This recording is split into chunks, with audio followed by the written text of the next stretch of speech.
Hi, hello. I'm Maros, and today I'm gonna show you how I made a mirror on a pillow. I don't suppose you know what it is, because that's the name I literally made up for it, as I couldn't find anything like this online. And what exactly am I talking about?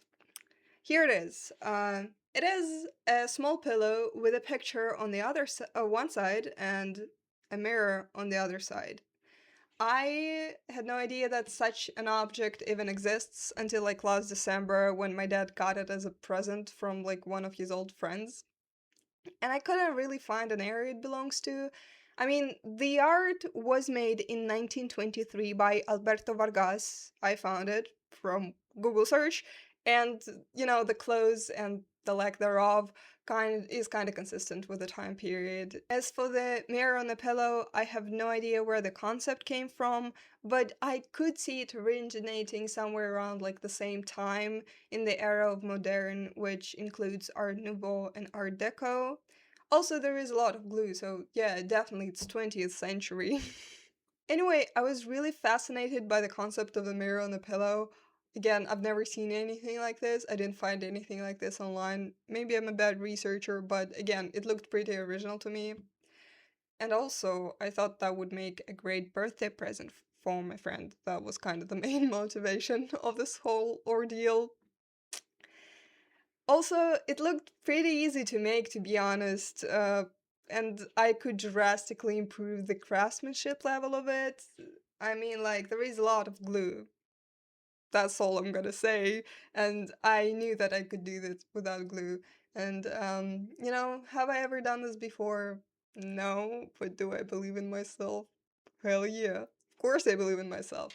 Of course I can make it if I try.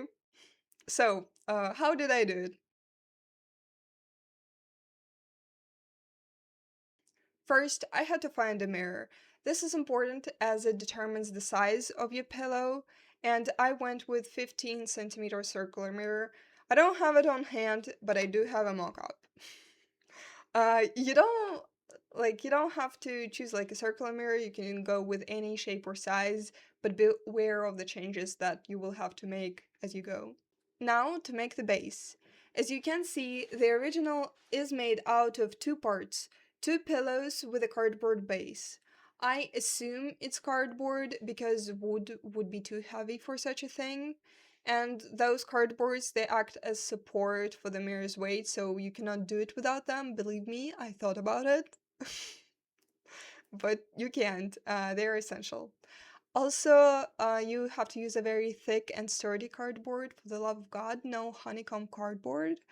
The cardboard that I use is called piriplitone carton, which is like very thick and sturdy cardboard made out of like 10 layers of cardboard intertwined with each other. I did not find a translation for it, I'm sorry. Cardboards should be quite a bit bigger than your mirror, so the pillow makes a nice frame for the mirror. I cut two circles 20 centimeters in diameter each, so my mirror is 15, so the base is 20. The diameter of the fabric should be around 3 to 4 centimeters bigger than your cardboard base, which includes 1.5 to 2 centimeters for volume, because remember, those are pillows, they're supposed to be soft. And another 1.5 centimeters for the seam allowance. That's what's gonna allow us to secure our fabric onto the cardboard. We're going to need two circles of fabric, one of them for the front and another one for the back. With the size of the fabric known, the next step is to make the designs for the front and from the back pillow.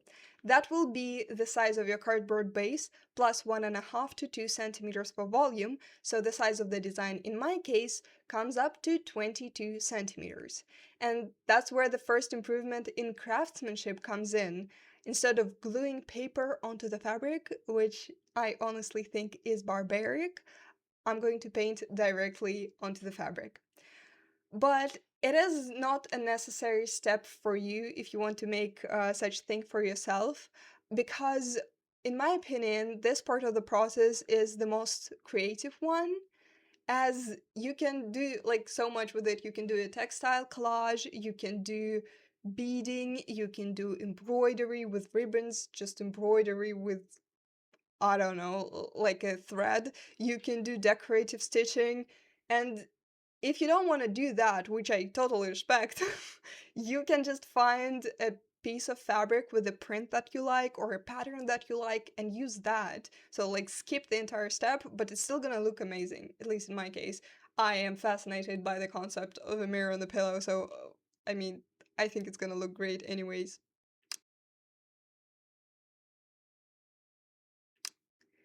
And I personally went with the painting route.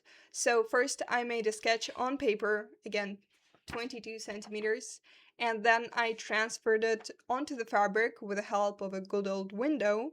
I used a very like thick 90% cotton fabric with some stretch to it, and I would recommend using something like this in your personal project because fabric should be able to hold its form and some weight, especially if you're going to do embroidery, if you're going to do stitching, if you're going to add any decorative elements onto the fabric, it should be able to hold its weight. Spoiler alert, we're not gluing a mirror onto the fabric because it's not going to work and we can do better than that. But I'm just saying that the fabric should be thick. Also, you should consider like the kind of paint if you're gonna use if you're gonna paint on fabric, because like there are two main types of paint you can use for painting on fabric: a thick acrylic one and a watery one. So your fabric and your paint, they should match, so mind your materials. I mentioned it before, but I'm using a watery kind of paint for fabric, and I'll tell you one thing about it. It requires a lot of patience and acceptance of inevitability of chaos and possible failure. I mean, you have to understand that like the fabric has its a mind of its own, so there isn't much you can do about it. Like when the paint gets onto the fabric, you're done. You can do nothing about it. So let me tell you a little story. I started with the back piece to get like the feel of it, but I didn't get the feel of it fast enough. So the paint spread all over the place, and I had to use like a special toxin to stop the things from leaking all over the place. It leaked anyways, but you know, I tried. As for the, back piece which I started to work on, the result was a bit too bright for my liking, too not bright, too light for my liking. And I wanted to cover it with purple, but I did like the pattern that, the paint came up with. So I made a pomegranate stencil and used like a piece of soap. It's a trick, if you didn't know. That's what our mothers and grandmothers used before all those like fancy things like you use now to draw on fabric. So again, made a stencil and with soap made a circle out of pomegranates as a frame for the mirror. Then I outlined the pomegranates with the same toxin I used before, but the fabric was too thick. Again, mind your materials, that like your fabric, the stuff that you use. So obviously it didn't, go far enough into the fabric. So when I started to cover it with purple, it leaked all over the place, and I had to use like a shower head to wash it off immediately. And yeah, I blow dried it then. So on the second attempt, and I covered the entire like insides of the pomegranate with like the toxin, and yeah, it went well after it dried. When some of the pomegranates did get a couple of dark spots, but it makes them like even more like decorative looking, interesting looking. So I didn't mind that, and I was very pleased with the result that I got, like for the back part. And when it all dried, I used a golden, like, thing to outline my pomegranates, and I think that the finished result looks fantastic. After this whole debacle with the shower head and a blow dryer, I finally cut the piece in half, which made it less convenient to stretch on the frame, but at this point I just didn't want to damage the back part. the one that was finished.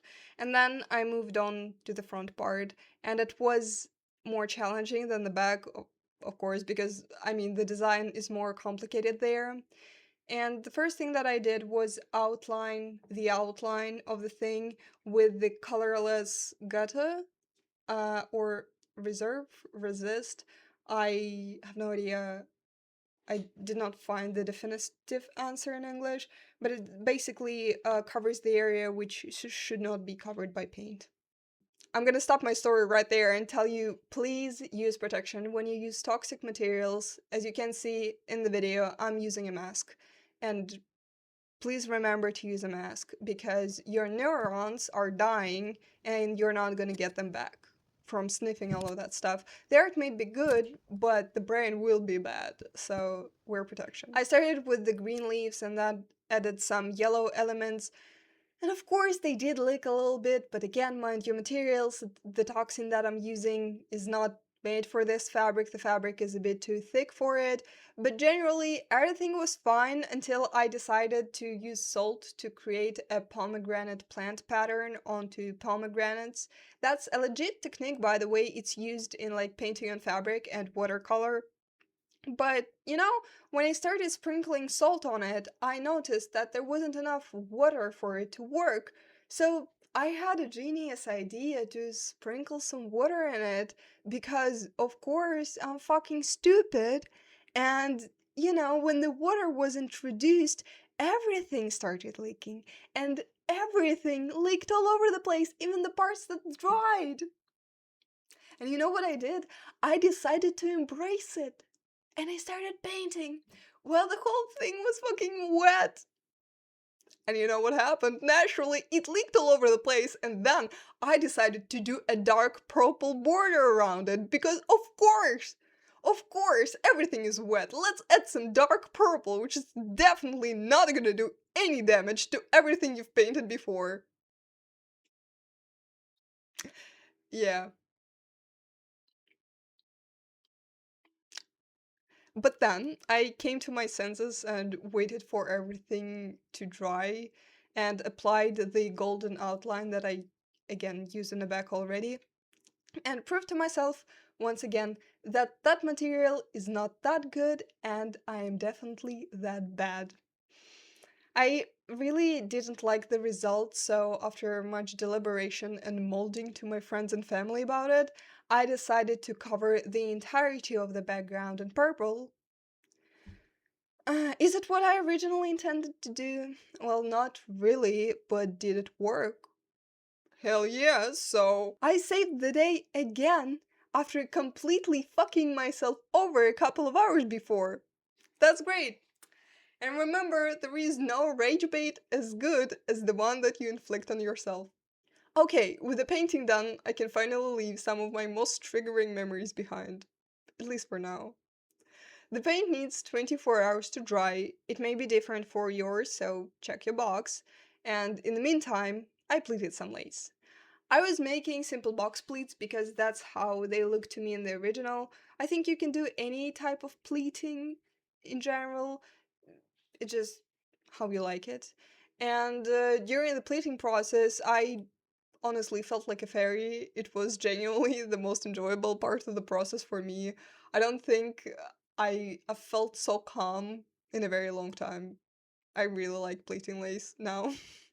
First, I secured the pleats with pins and then ran it through a sewing machine so I have like a piece of pleated lace. If you do that, please remember to place your pins correctly so the needle of your machine doesn't hit the pins and doesn't break the pin or itself. I made two pieces of pleated lace as in the original. I don't have the exact measurement of like how much lace I used, but lace is usually sold in big chunks, at least where I live, so you'll definitely have enough. But I can speculate like a meter or two will be enough, at least for that size.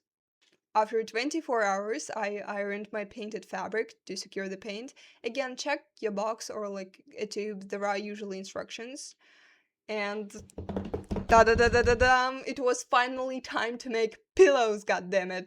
I cut the prepared fabric into two circles around like 23.5 centimeters in diameter, which is again 22 for volume plus extra. Then on the back side of two prepared circles, I marked the 22 centimeters, the ones that, are going to be a part of the pillow, the ones that are going to be visible, and made a simple stitch around the border, which is like around like half a centimeter from those marked 22 centimeters. Then I took a bunch of synthetic fluff, put it inside the fabric, covered with a cardboard base, and pulled on both sides of the string. Remember, your cardboard base is smaller than your fabric, so, it's gonna be inside your fabric. And after that, you just regulate the optimal amount of filling. It's the feeling, you will feel it when it's enough. The back pillow I made like really easy with no troubles, but I had to redo the front one with the main design 3 fucking times because the string just kept snapping, and I don't think you need to use like a thicker string for it. It's just, you gotta be careful with it. That's all.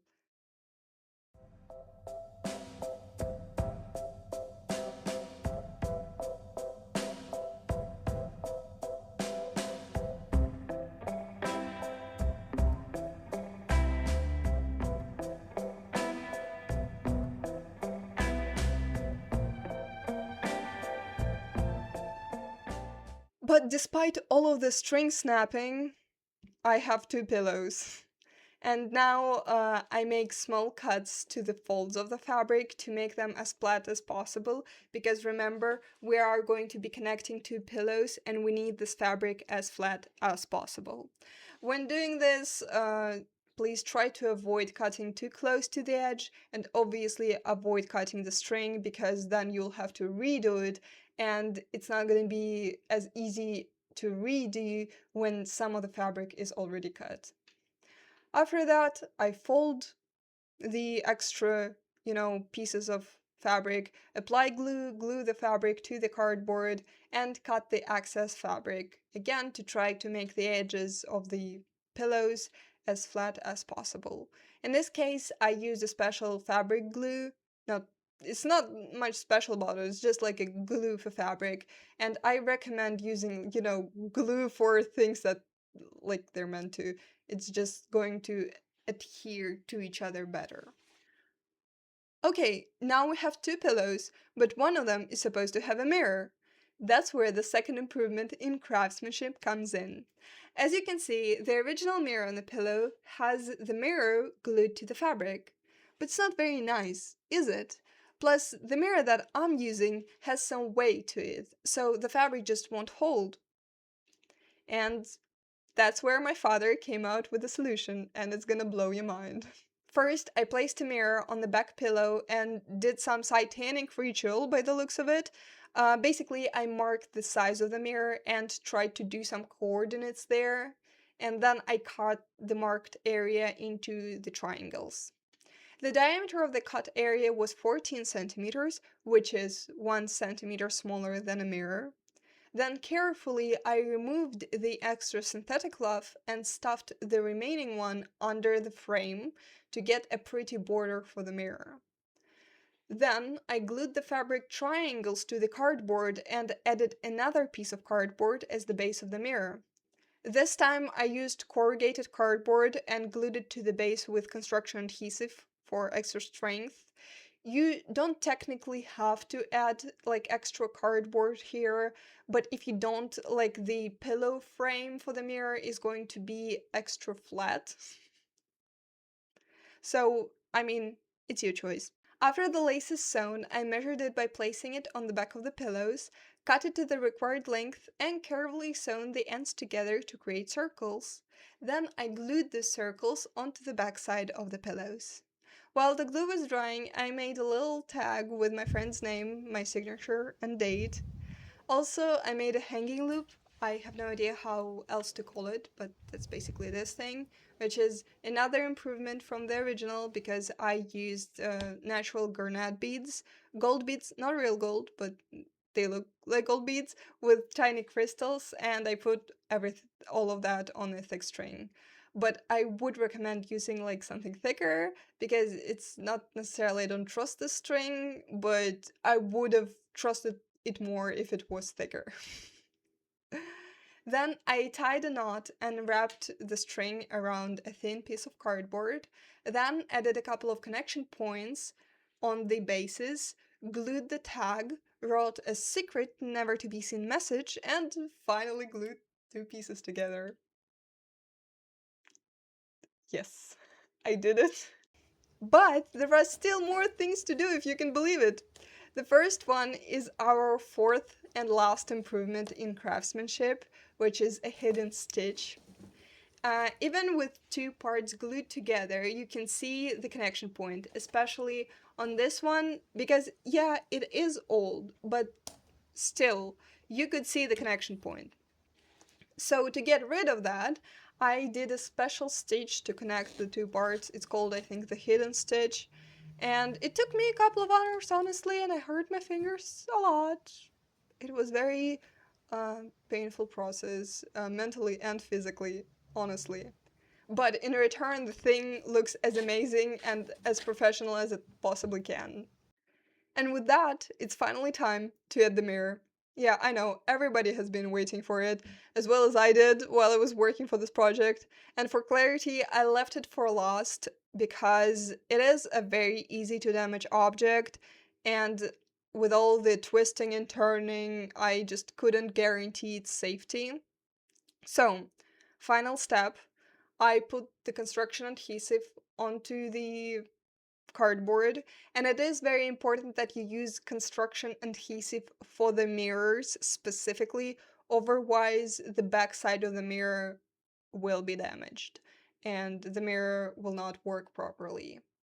Also, do not touch it with your fingers because you're gonna lose your fingertips. Please don't do as I did. Don't repeat my mistakes. And yeah, when you apply the adhesive, just put the mirror on its place and press it very good for a couple of minutes. And yeah, that's it. We did it. I did it. You did it.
So, that's it. This project took me quite a while. I started working on it in the middle of March and I finished in the middle of April for my friend's birthday. And at the time of recording this, it is August. I know. For the longest time, I couldn't really wrap my head around like the logistics of how to make it, as I didn't see anything like this online, so the only thing I had to go off was the original thing, and I made improvements as I went. And at some point, I was too deep into thinking about it, so I was like, fuck it, I'll figure it out as I work on it because, sometimes you just need to get out of your head and put it into the material. And of course, huge thanks to my mom and dad because they're my trustworthy consultants. All the like fabric stuff, sewing stuff like lace and sewing and gluing fabric, that was checked with my mom before it was done, and the mirror idea was like 100% dad's, and it turned out so amazing. And you know, I didn't I I I didn't think about it myself. That was 100% his idea. I can't tell you exactly how much time the whole thing took because I really didn't count. Plus, working on like painting on fabric, it does require like a lot of downtime to dry. So, like, some of the project time goes into that. I think if I were to work on it like every day for 5 to 6 hours a day, it's possible to finish it in 3 to 4 days. Maybe even less if you skip the whole like painting part or you use, for example, like an embroidery piece you already have. Or like, I mean, you can optimize the process a lot. It's just, the first time, the first try. But it's safe to say that you can realistically finish this project in like a week if you work for a couple of hours a day. And again, maybe you skip the fabric painting part. Really not a huge fan. In terms of money, I didn't spend much, but that's because I already had paint, fabric, cardboard, synthetic fluff, and glues, like in string and sewing machine and all of that stuff. I only had to buy a mirror, beads, and lace, and it came up to 1,630 rubles, which I think is around like 18 to $20. It really depends on on the market, on when you're watching it. So it's somewhere around that. The most expensive one, like the part which is like more than a half, were beads. They were like 1,000 rubles. So for me, it wasn't an expensive project, but yeah, if you want to make it, just consider the cost and use the stuff that you already have at home. I guarantee you it's way better than buying a lot of stuff new. Okay, it's been a long video, and I hope you enjoyed it. If you want to make such a thing for yourself, please do, and tag me on social media. I would love to see what you come up with, because I genuinely think that there is a lot of creative potential in it. I mean, I have so many ideas for other mirrors on the pillows that I'm going to make for my friends and family because, like, you can add anything to it, like, literally anything. You can do, like, any material and stuff.